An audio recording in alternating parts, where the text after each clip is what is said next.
Al-Anfal ayat 2. Innamal mu'minuna alladzina idza dzukirallahu wajilat qulubuhum. Ciri orang yang imannya sampai ke hati itu, cara ngeceknya kata Allah, kalau diperdengarkan disebutkan nama Allah, ada konfirmasi di hatinya, ada getaran. Nah biasanya, maaf, dalam sehari Allah memerintahkan disebutkan namanya 5 kali dalam sehari setiap pergantian waktu. Subuh, ke siang zuhur, ke sore asar, ke maghrib, ke isya. Diperintahkan, diperdengarkan pada semua manusia yang masih punya telinga. Telinga dalam bahasa Arab disebut udhun, jamaknya disebut adzan. Karena itu lafaz pertama saat adzan dikumandangkan kalimatnya apa? Allah. Allahu Akbar, Allahu Akbar. Pernah nggak merasakan begini? Allahu Akbar, Allahu Akbar. Begitu mendengar kalimat itu ada getaran di hati kita, sudah ada. Nah itu konfirmasi iman sudah sampai ke hati. Dan itu nggak mungkin bisa dirasakan kecuali oleh orang yang sudah punya iman. Kalau nggak ada imannya nggak akan punya getaran yang sama begitu, nggak ada.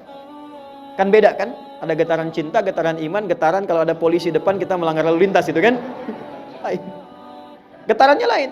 Allahu Akbar, Allahu Akbar. Kencang banget suara apaan sih ini? Beda. Nah, iman standar, lagi-lagi standar nih. Iman standar itu konfirmasinya begitu diucapkan langsung ada getaran. Itu standar iman.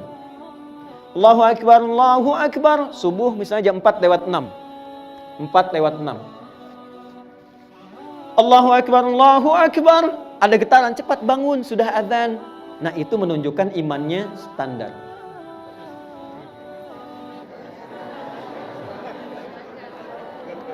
Kuat tidak, lemah juga tidak. Itu dalilnya Quran surah keempat ayat 103 di ujung ayatnya. Inna salata kanat 'alal mu'minina kitaban mawquta. Orang beriman itu tahu waktu salat. Konfirmasinya Allahu Akbar, Allahu Akbar. Ya Allah, sudah azan, standar. Kalau kuat, dia tunggu baru selesai isya dah nunggu subuh.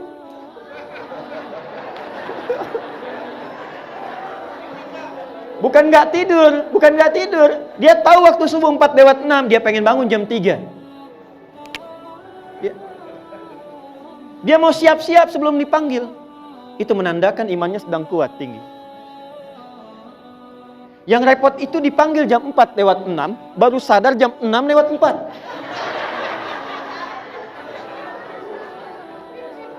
Tapi kalau masih ingat sholat, masih ada konfirmasi iman.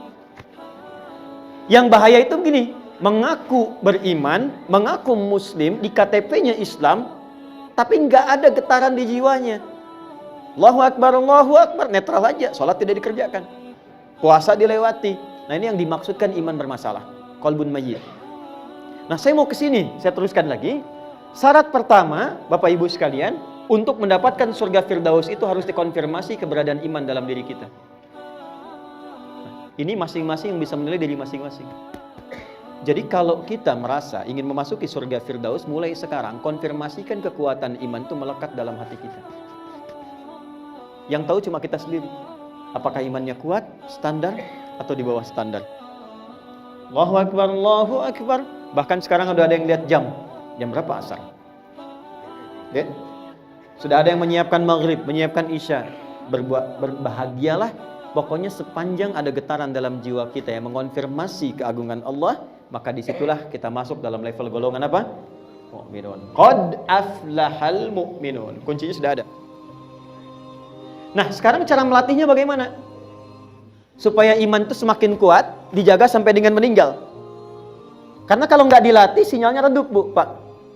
Kalau nggak dilatih, sinyalnya redup. Kayak Anda punya handphone, kalau sudah baterainya lemah, kan harus dicas kan?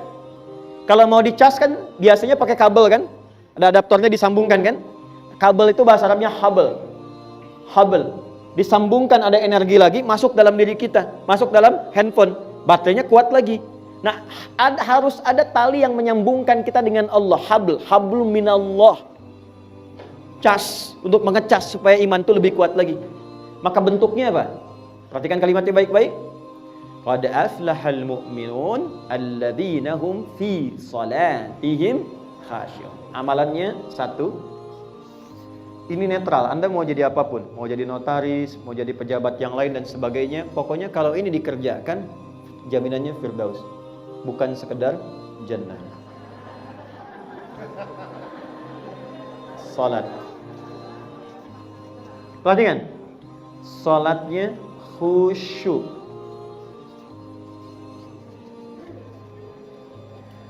Anda mau masuk surga yang standar, jannah, yang penting salat.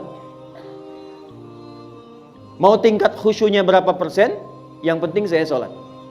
Tapi ketika level Anda ingin dinaikkan, saya pengen firdaus, kata Allah konfirmasikan, alladzina hum fi sholatihim khashi'un. Maka calon penghuni surga firdaus itu tidak akan dia menunaikan sholat kecuali berusaha menunaikan dengan khusyuk semampu yang bisa dia lakukan. Itu beda rasanya. Nanti kita akan detilkan ini. Tenang, ya, ini baru poinnya saja. Kan sampai Isya kita. Betul ya? 2. Nanti kita belajar Pak, apa itu khusyuk kan belum dibahas.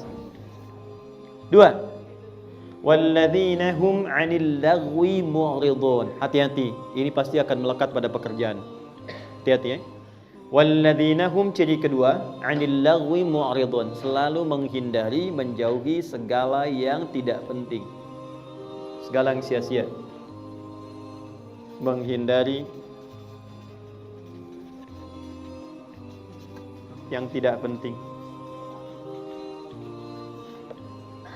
Maaf, Bapak keluar dari sini, Ibu keluar, banyak hal yang bisa dipandang. Ada yang bermanfaat atau ada yang tidak bermanfaat. Ada yang penting, ada yang tidak penting. Calon penghuni firdaus tidak akan melihat kecuali yang bermanfaat dan penting saja. Ketika yang dilihat tidak penting, dia palingkan. Itu detailnya ada di Quran, surah yang ke-24 ayat 30 untuk laki-laki, ayat 31 untuk perempuan. Quran surah An-Nur ayat 30 untuk laki-laki, ayat 31 untuk perempuan. Yang ini dalilnya Quran surah kedua ayat 45 sampai dengan 46, ditafsir di Quran surah ke-29 di ayat yang sama 45. Pelan-pelan. Saya turunkan yang ini dulu ya. Contoh. Dari mata. Pelan-pelan. Quran surah 24 ayat 30 untuk laki-laki. Kullil mu'minina, dikonfirmasi lagi imannya. Kan qad aflahal mu'minun. Ditafsir di sini kullil mu'minina, Muhammad SAW viralkan. Saya sekarang lebih senang menerjemahkan dengan kata-kata viralkan dibanding katakan, ya, karena lebih luas sifatnya. Muhammad SAW viralkan. Kalau sudah viral, like, share, and subscribe, kan? Baik. Muhammad viralkan. Katakan pada semua yang merasa beriman, yaghuddu min absarihim, maka praktekkan ghaddul basar. Apa itu ghaddul basar? Ghaddul basar itu bukan nggak boleh lihat. Silahkan melihat. Tapi ketika yang dilihat itu berpotensi mendatangkan yang tidak bermanfaat, apalagi maksiat, maka palingkan. Awas, jangan salah ya. Saya berbicara misalnya dengan bapak, dengan ibu. Dalam Islam silahkan, saling menatap gak ada masalah. Tapi ketika yang ditatap itu berpotensi mendatangkan hal yang tidak bermanfaat, bahkan maksiat, palingkan. Anda silahkan cek WA, lihat gambar macam-macam YouTube. Ketika tatkala melihat itu ada hal yang tidak bermanfaat, palingkan. Definisi palingkan itu bisa hapus, bisa ganti, ya, bisa kita palingkan dengan nyata. Ya. Jadi bukan nggak boleh lihat. Ini penting saya tegaskan karena saya dulu pernah 2002 di Jogja, ada seseorang yang memahami ayat ini nggak boleh lihat gitu. Jadi dia naik sepeda ke pinggir jalan raya, matanya nunduk begini tuh. Nah, sekira ini penting untuk ditekankan kembali ya. Kemudian wa kullil mu'minati, perempuan juga begitu. Yaghdudna min absarihinna. Jaga pandangannya. Dari mata turun ke kelisan dulu, Bu. Kelisan. Jangan langsung ke hati aja ya. Jangan langsung ke hati, turun ke kelisan. Yang dipanggil imannya lagi. Enggak, saya mau detilkan tentang kalimat anil lagwi mu'ridun. Kan ada kan kata-kata yang tidak manfaat? Ya kan? Apa diantara contohnya? Lawan dari semua yang baik. Celaan itu gak bermanfaat. Hoax itu gak bermanfaat. Maaf ya, cacian gak bermanfaat. Berdebat yang tidak benar, debat kusir gak bermanfaat. Maka turunlah Quran surah 49 di ayat yang ke-11 sampai 12 misalnya. Jadi kalau kita mau rinci sampai ke kaki kita bisa turunkan. Ini baru mulut, baru lisan. Ya ayyuhalladzina amanu, hai semua orang yang telah merasakan beriman. Iman. La yasra qaumin qaum, jangan saling mencela. ketika Anda menuliskan Notaris Muslim Indonesia, Anda katakan bersama menggapai Firdaus, bersama menggapai Jannah, maka konsekuensinya sifat-sifat ahli Jannah itu turunkan dalam perilaku kita. Jangan sampai di keluarga besar ini ada yang saling mengecilkan, saling ingin menjatuhkan, saling mengungkap aib dan sebagainya. Baik itu di lingkungan keluarga, kalau disebut besar termasuk keluarga besar yang tidak ikut ke sini. Ibu datang, suami di rumah, jangan sampai bikin pengajian ibu yang suami disebutkan. Betul, ini contoh yang contohnya nyata diungkap di Quran, surah keempat ayat 34. Karena di antara nama perempuan itu kalau banyakan disebut nisa. Kalau laki-laki namanya konsisten, Bu. Sendiri ataupun banyak, itu akar katanya satu. Satu. Kalau sendiri rajulun. Kalau banyakan rijalun, hurufnya nggak berubah.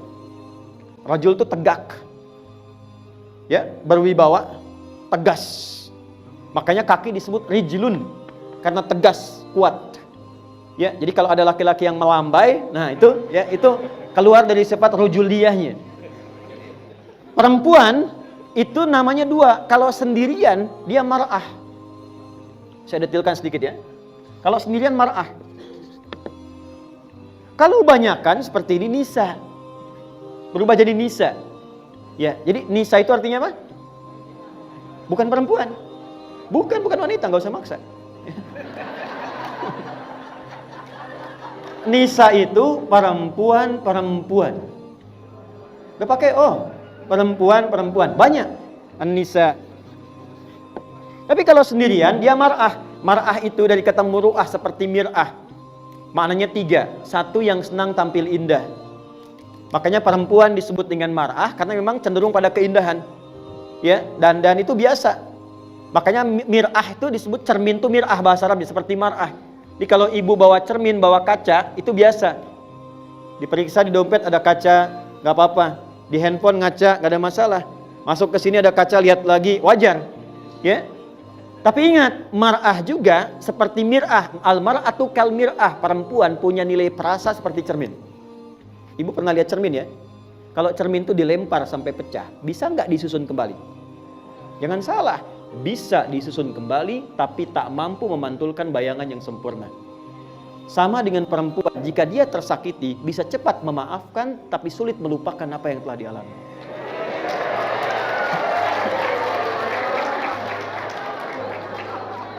Enggak, ini saya serius, ini bahasa Quran. Jadi kalau Anda punya persoalan dengan istri sekarang, rekening listrik 20 tahun yang lalu, ikut lagi. Itu marah. Tapi ketika dia bersama, namanya berubah dari mar'ah menjadi nisa. Nisa itu apa? Dari kata nasa, senang mengungkapkan apa yang dirasakan. Saya nggak bilang curhat ya, cuman suka mengungkapkan apa yang dirasakan. Persoalannya kata Quran, ya Quran surah keempat ayat 34, "Fas-salihatu qanitatun hafizatun lil ghaibi bima hafizallah." Kadang-kadang ketemu dengan temannya yang dicurhatkan hal yang tidak seharusnya keluar dari mata turun ke lisan. Ibu kumpul, "Teteh apa kabar?" "Baik, alhamdulillah." "Gimana pekerjaan?" "Semua lancar." "Keluarga?" "Alhamdulillah sehat." "Suami bagaimana?" Di situ masalahnya.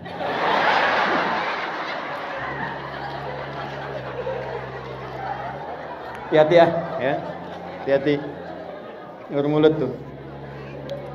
Wah, silangkan yang nggak penting. Sekarang nggak harus pengajian, Pak. Sudah bangun pagi, pasang status. Hati-hati. Ini ada bahasa Quran gini, wa idza ja'ahum amrum minal amni awil khaufi adza'u bih. Itu sudah ada ayatnya. Ciri orang sakit, ciri masyarakat sakit itu semua diupdate. Semua di-broadcast. Itu ciri orang sakit. Anda keluar dari sini, lihat langit mendung, dipoto ceklik. Sekitar Bintaro mendung. Itu sakit itu. Itu sakit. Calon penghuni Firdaus hanya mengupload yang bermanfaat saja. Ingat ya. Awas. Satu hari satu hadis. Satu hari satu ayat. Sehari tampilkan nih anak-anak kita, binaan kita yang penghafal Quran. Kita sudah sampai mana ya? Alhamdulillah kita sudah diberikan rezeki oleh Allah, sudah sampai Cianjur. Itu rumah-rumah yang saya kan di kanan bikin posko, Pak Bu. Kami dari hari pertama gempa Wahker sudah ada di sana. bikin posko, tenda-tenda disusun kayak jadi komplek kembali, dapur umum, sekarang kita mau bangunkan masjid. Tapi satu hal yang menyentuh jiwa yang paling dalam, hancur rata rumah-rumah. Bukan itu. Yang paling dahsyat itu rumah yang tegak pun yang masih mewah, penghuninya tidak berani masuk ke dalamnya. Takut. Dia lebih memilih tinggal di terpal-terpal atau meninggalkan wilayah itu. Saya bertanya dalam diri saya, kalau bekerja keras, berangkat gelap, pulang gelap, bertahun-tahun membangun seperti ini hanya untuk ditinggalkan, lalu apa manfaat pekerjaan yang telah dilakukan? Jadi kalau sekarang Anda, saya, kita hanya beraktivitas dan mengumpulkan dan yakin akan ditinggalkan semua itu, bahkan diberikan oleh ujian oleh Allah seketika bisa dihilangkan, maka tidak akan ada yang bisa dirasakan dalam kebahagiaan. Kecewa, capek, lelah, mengadu, dan sebagainya. Penghuni surga Firdaus menjaga marwahnya di hadapan Allah sehingga dia hanya mengerjakan segala yang bermanfaat dan dengan itulah dijauhkan dari kekecewaan dalam kehidupan.